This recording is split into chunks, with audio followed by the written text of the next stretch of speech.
Hey gymmers, what's going on? Hopefully you guys are having a wonderful Wednesday. Today I'm going to be talking about, if you guys read my clickbait headline, not really clickbait, it's actually true. How I built my first gym back in 2011 to 250 members, and with little we didn't really spend any ads back then, and why that will not work for your gym now. So times have changed, as you guys know. And what I want to talk about is tell the story, I guess, about my first gym. So back in 2011, I was running a much bigger business. Okay, I was running a much bigger business. I had grown like a landscape supply business from Arizona and went interstate, went to California and opened up a warehouse there. We had like a 20,000 square foot warehouse, warehousing product. And we grown that business, and it was doing like $5 million a year, and it was crushing it. And I'd gotten into CrossFit, and I wanted to open my first gym. So I opened my first gym back in 2011. I had a partner, a buddy I grew up from Michigan, that had kind of gotten me into CrossFit by like posting on it on the internet all the time, back like people used to do back then. And I reached out to them. I said, hey, like, do you want to move out west and open a gym with me? You can run it, and I'll front the money because my main business is doing good, and I want like a side project. So I went ahead and did that with him. He moved out. We opened up a gym out there called Bearflight CrossFit. It's changed hands a couple times, which is kind of going to lead to what I'm talking about now. But it's changed hands a couple times since. When I ran it, though, when I ran the marketing, when I ran the back end of the business, we had grown it to over 250 members in the first year alone. And I can tell you right now that the reasons that we did that then don't work now. And that gets some conflicting messages, and it also, kind of confuses people. So back in 2011, it was a different environment. Supply and demand with things like CrossFit and MMA and kickboxing and all that, there's high demand and low supply. So what that meant is there's a lot of people, especially with CrossFit, the rise of the CrossFit Games and everything that was going on. Some of the gym owners may remember this, but like there was a flood of people looking for CrossFit gyms. Guys like myself were trying to find CrossFit gyms. Guys and girls like myself were trying to find CrossFit gyms everywhere, and there was only like one in every city. So everybody would flock into them. So when we opened up in 2011, in that first year, we were up to 250 members with like no ad spend. The only thing I did, the only ad spend I really had, was I spent like $200 on a Google local listing to make sure that if someone Googled CrossFit, that we came up on the map search first. That was literally all we spent, and we were just rolling in it. I mean, we were crushing it. So, we grew that gym, and then pretty much what happened over the next couple of years is we just had to focus on retention and referral. We kept running ads too, we kept growing it, and it went really, really well, but it was mainly a focus on retention and referral. And that's what kept growing our gym, because we brought these people in. Now all I had to do was like make sure we retain them and then ask them to send friends. So it was really, really easy. That was the marketing strategy back then.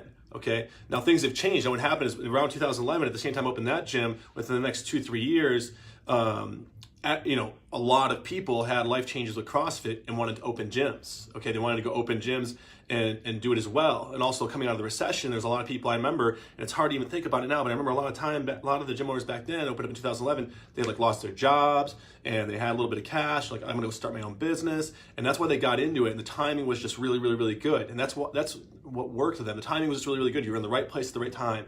And now things have changed, fast forward, 2014, I wanted to move back. I was closing down the main business, the big business, the $5 million a year business. I was young. I had made some mistakes, didn't really know what I was doing, and there was quite a bit of value that I'd built. So I sold off like the bits and pieces and decided to like start over and move back to Phoenix. So I sold that gym to my partner, in 2014. He wrote me a check and moved back to Arizona, and then I opened up Spark CrossFit, my gym now. And I realized real quickly, it took only about 3 to 6 months, I realized that the things have changed. I opened up the gym, and at first we put like a founding member deal out there. I spent a little bit of money on Facebook ads to make sure people found us, and maybe a couple $100, and we got like 50, 60 members real fast. Like within a couple months, we had a few members. And then after that, once that initial hype and buzz wore off, it was like, not to mention like other gyms had opened up in the area at the same time. So they were taking the buzz away. Like 2 months later, once the buzz of my gym wore down, everybody was flocking to the other gym that had just opened because it was the new hot thing.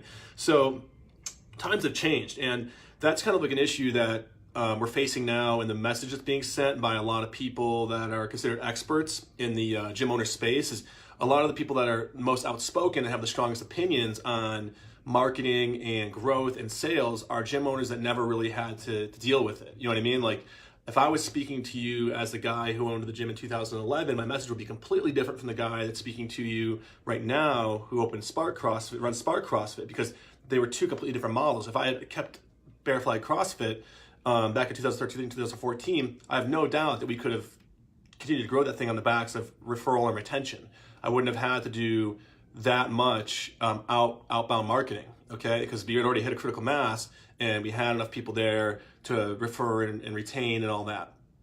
You know, we didn't get that with Spark CrossFit. We didn't find that with Spark CrossFit. We had to do outbound marketing. We had to bring people in, and it wasn't until a couple of years in of struggles of like me wasting time on the things that did not really move the needle, that I realized like I needed to make a big change. And what I mean by wasting time on things that didn't move the needle is like the things that used to work before, you know, having a Google listing, you know, having a Yelp listing. I would go on the Yelp listing like every week and like make sure the About Me section was updated. I would go on the Google listing and make sure it was updated, my hours were updated and the photos were uploaded. I would go on, you know, I would just tool with my website. I would put the website over and over again, add pages, delete pages, rewrite the homepage of my website like once a week.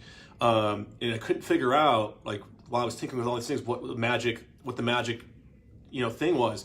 And it's because like I was doing these things to avoid the big change that had to happen. You know what I mean? The big change that had to happen was, you know, like I had to shift from this model of thinking for my 2011 gym of like organic growth in the good old days of when CrossFit was driving enough demand for like gyms to easily fill up, to now like this is a real business. Like this needs to, so I had to go like old school on it. I had to go back to the strategy I used to build the bigger business, my $5 million business. So we actually did spend a ton of money and a ton of time on ads.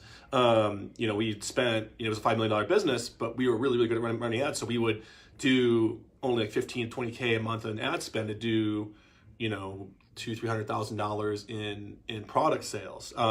So, you know, we never had to apply that to the gym, and that's what I loved about the gym. And at the same time, it's not what I didn't want to have to do that with my new gym. You know what I mean? And that was the resistance I was facing. So rather than like shift to investing in, you know, models and strategies that I know would work for the gym that had worked for me before my other business, I was resistant. So instead, like I just tinkered on the things I already had. I just played with like, my Yelp listing, my Google listing, my website. What else? I mean, I made a little list here of kind of like the things that I was wasting time on. You know, like I would, you know, ask myself stupid questions like, you know, what program should we do? The level method, the NC Fit, should we do, you know, Invictus, you know, things like that, when like no one was really complaining about the programming. Like no one in my gym was really, like that wasn't gonna like draw people in. Like if people came in, like some soccer mom came in and asked me about the program and I went on about NC Fit, like I was just chasing her out the door. You know what I mean? Like it wasn't helping.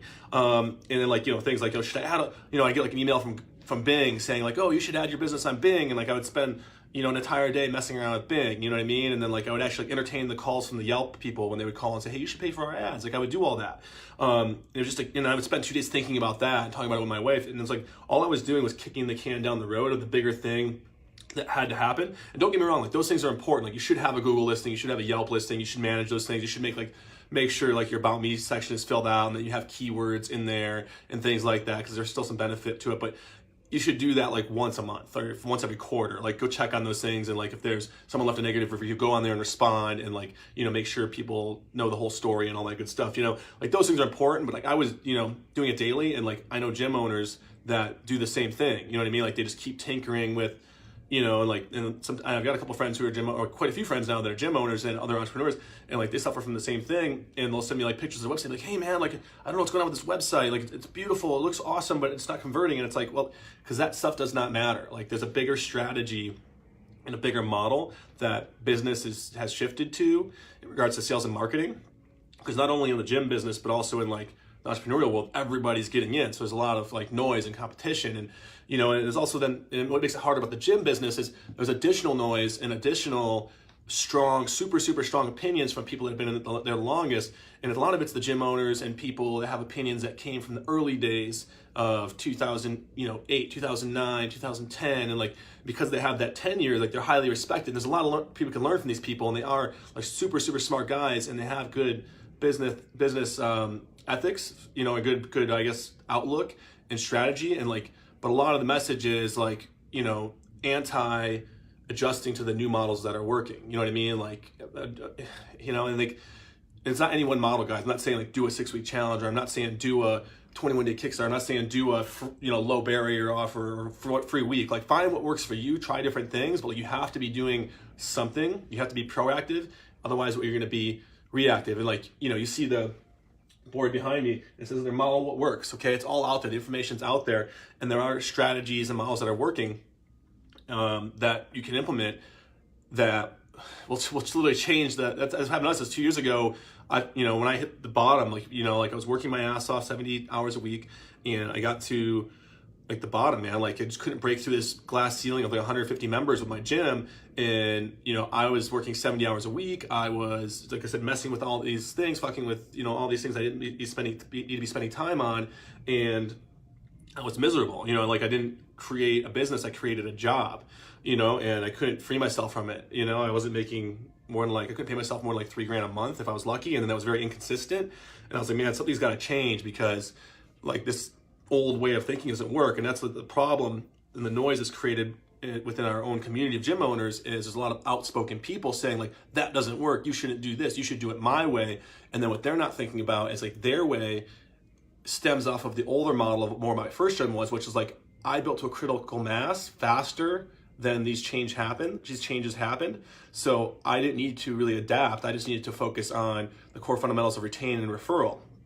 But if your gym is one of those gyms that's struggling with growth, which is different from referral and retention, then you need to change your strategy. You can't use their same strategy. And those gym owners need to wake up and realize that they can't be so absolute in their opinions, because their strategy is very one-sided. You know what I mean? And they'll offer a ton of value to you. If you want to know, then you should definitely go to those people if you want to know about retention and referral. You know what I mean? Like those are the people you should go to if you already have 200 members and you want to figure out to get how to 300, then you should get there if 200 is your number. For me, 150 wasn't enough. It wasn't, for what I was trying to do, wasn't the scope. I want to have impact at a larger scale. So for me, I want to grow a bigger gym. Plus I have 9,000 square feet with multiple rooms. So for me, I can handle 350, 400 people, and all that stuff. So for me, like I wanted to change the model. That model wasn't going to work for me. So, one of the things that is also pushed by the same people is selling is evil.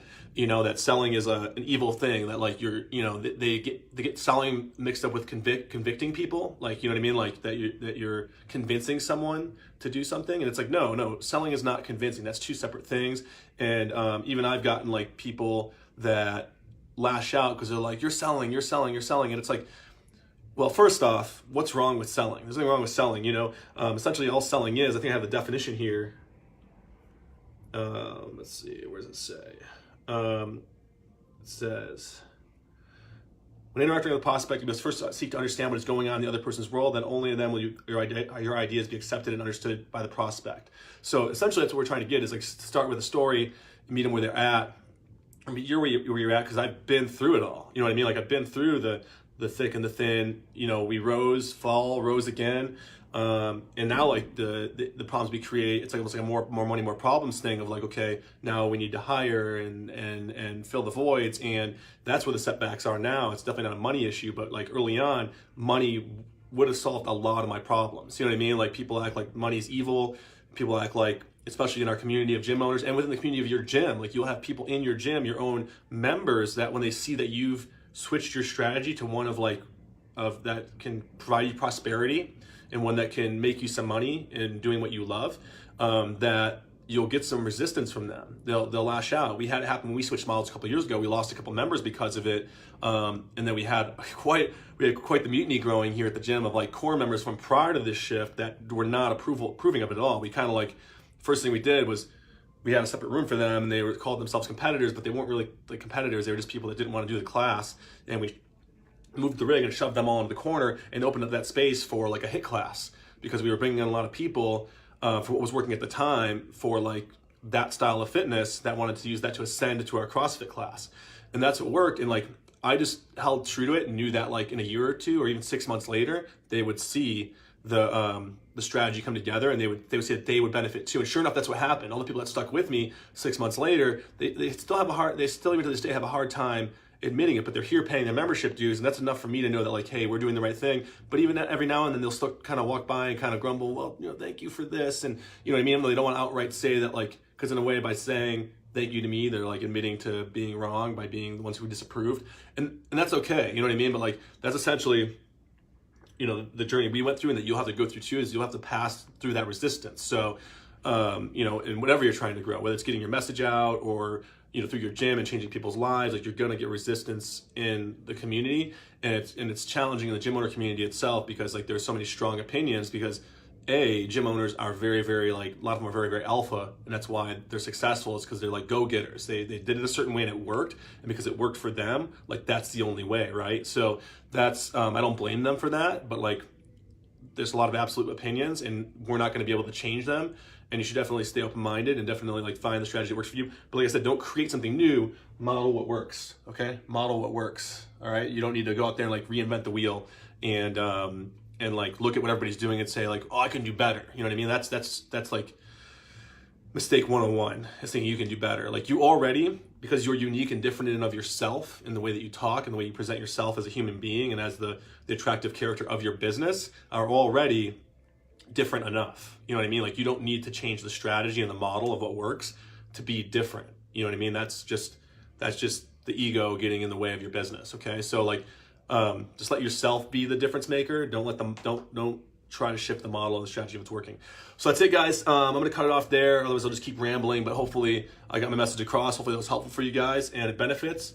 I'll definitely be following with more videos on this coming up. And if you guys have any questions or comments, or if that was helpful, I'd love it if you guys commented below. It definitely makes my day when I see that this helped someone or this got through to someone, even if it's just one person, because right now I'm not really going for width, I'm going for depth.